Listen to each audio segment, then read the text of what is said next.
Today on Drawbli. Ben is embracing the journey. Hey, I'm Ben. And I'm Abby. And we are self-taught artists documenting our journey of learning to do better with friends. What was that? That was the quick version. Oh, well, so click that subscribe button if you're new around here and share your artwork on Instagram with the hashtag Drawbli. And check out our how do you description. Okay. Yeah. Is that for real? Yeah, this is the real take, Abby. Oh. We're going quick here because we're starting with Alla Prima. Okay. Wow. So Abby, chaotic. you are very familiar with Alla Prima, which is chaotic. It's wet on wet. It's no sketch, no drawing. We just get right into the painting. Yes. Now, I do not sample any colors here. I do it all from, just my eye, which is the way I like to work lately. Yeah. I can't even remember the last time I sampled colors other than maybe a quick check of something. But I hadn't done Alla Prima in a very long time, so I decided to do it here. And I gotta say, it didn't go well. No, I bet it did go well. At first. Oh. But I embraced the journey. Yes. So I got to about this point here. I was like, I don't know, it's been so long since I've done an Alla Prima painting where, I'm just starting off with painting, and I don't know what to do from here. So I was like, let me just take a step back. Let me just do a quick drawing just to give this a little bit of structure and then get back in and keep painting. I feel like Alla Prima is similar in regards to a gesture drawing.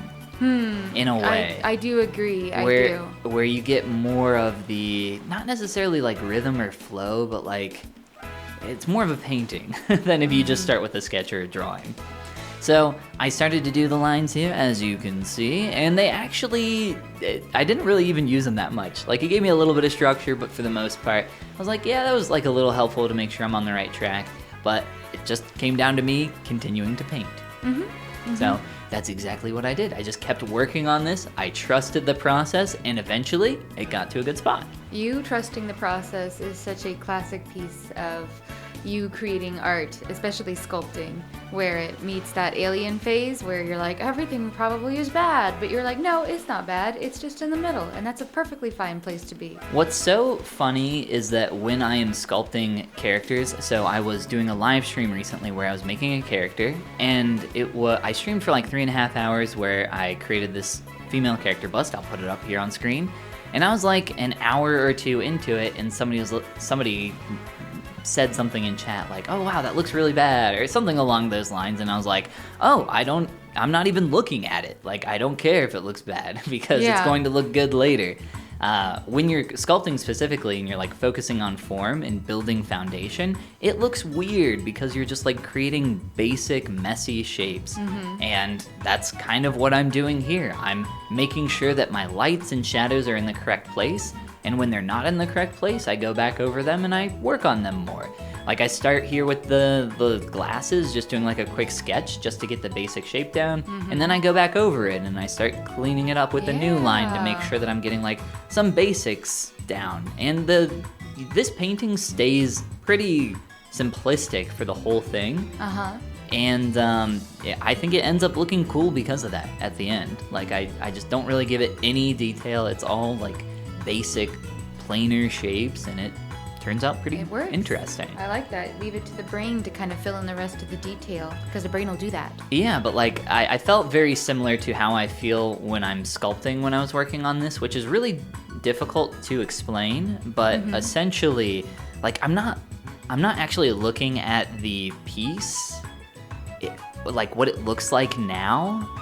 It's so hard to explain. I'm not looking at my painting. I'm looking at where I want it to be, and I know the steps I need to take to get there, and I just don't care what it looks like along the journey to get there. And you shouldn't care what it looks like along the journey to get to that place, because it's not about what it looks like at step 3 or 4. It's step 100, or whenever it's done.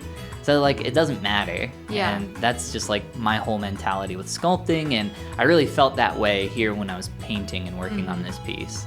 I like that you said that you kind of the steps you want to take to get to where you're going. Sometimes I get a little lost partway through a painting where I'm like, I think I want it to look different than it does, but I don't know how to get there. I don't know which way to go, how to get to what I want it to look like. I just know I don't like how it looks right now. Mm-hmm.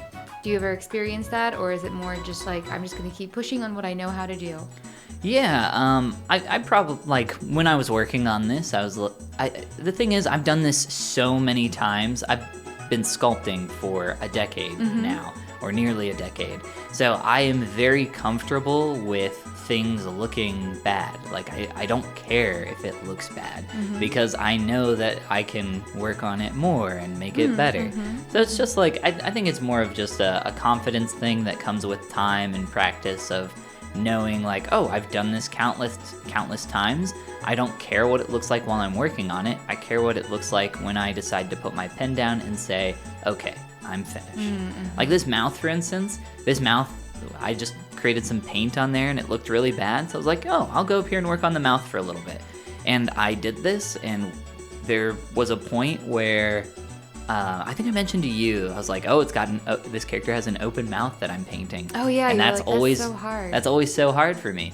So this time I was just like, whatever, I'm just gonna keep working on it. And I just kept working and working and working on it without really thinking about it. And then I took a step back and I was like, oh, that actually doesn't look bad. That looks pretty good. I'm pretty happy with that. That's awesome. That's such a good spot to come to. Yeah. Like, just to decide, like, you know what? I'm just going to keep working on it until it looks good. And I didn't even, like, take a step back and I was like, oh, that looks good now. It wasn't until much later when I zoomed out and was looking at this much later. I was like, oh, that isn't actually that bad, like, as I thought it was. And this hand, I was looking at, like, maybe about, I don't know, an hour before I finished this, and I was like, ooh, I should probably do something with that hand over there, huh? That hand needs to be cleaned up. Yeah. And, well, I did that. And it went pretty well. You put in the time. Yeah, kind of. I don't know. I really do think a lot of art just comes down to confidence in some regards, where I think you can get in your own head a lot of the time and just kind of say, like, that's what I'm capable of. I can't take it farther than that. Yeah, you just kind of screw yourself over in a way. And what was cool about this piece is it was really pretty much only one layer. Like the background, I wasn't cool. I wasn't erasing. I was actually painting the background color, which I normally don't do. But that's what I did here. Cool. Kept it really messy. Like the hair is really unfinished. It kind of stays that way. So yeah, that messy look can be so appealing, though. You know, especially with drawing. Yeah, I'm getting more into that kind of painterly style, and it's really fun to experiment with that kind of stuff. And I feel like painting, in a lot of ways, is super similar to sculpting, but in many ways extremely different as well. I feel like painting is honestly, there's more range of expressiveness that you can have with it because of the 2D element of it. Like you can cheat stuff and you can have messy brushstrokes flowing outside of the character. Like I have like these little specks of brown and black from the hair that like actually add a little bit to the nature of this that make it feel more messy and kind of interesting. Yeah, I think that it brings us to an interesting topic of like texture, where, you know, here we're working kind of with like a smoother brush, but those little specks kind of give you this sense of texture that isn't really present much where else in this work. And it is not necessarily easy to add texture. I have recently downloaded a bunch of texture brushes and found out like, oh, it's not as simple as saying, let me just put some dots here or some slashes here. All right.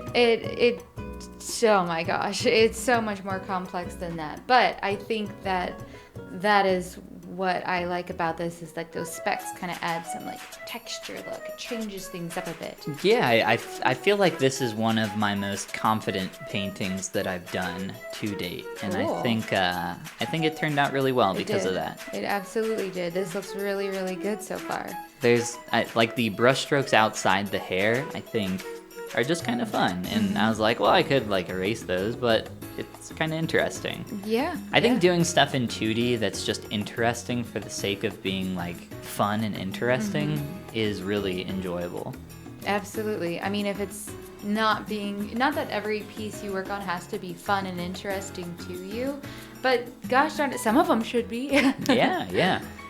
So it's something that I always think about when I'm watching these back. I don't know if you think about this ever, but I can think about like either where I was or what I was doing or listening to. Yeah. And I remember listening to The Adventure Zone, my favorite podcast, one of my favorite podcasts, while I was working on this hand. And what was so funny was that I worked on this hand for a little while while listening to this podcast. And then I reached a point where I was like, okay, I gotta go. Like, I'm done. I gotta head back home because I was out working. And I was like, how long did I spend on that? Maybe like 20 minutes? Something like that? Maybe up to 30. And I looked at the recording and it was an hour. And I was like, whoa, how was that an hour? Like, it really kind of flew by how quickly I had worked on that. Sometimes it's like that. Like, I genuinely am sometimes surprised when I get to the end and I'm like, well, how long have I been working on this? And it's like, oh, so much longer than I realized. So long, yes. Well, there is my finished painting. Very messy, but I really enjoyed working on this one, and I'm pretty happy with the way it turned out. Yeah, you should be. This is really, really cute, and you did a really, really good job, and clearly you enjoyed making that. I can tell just by the way you're talking about it, like how much you just enjoyed the process. And isn't that the true victory in art, to find yourself enjoying it? That's what it's all about, right?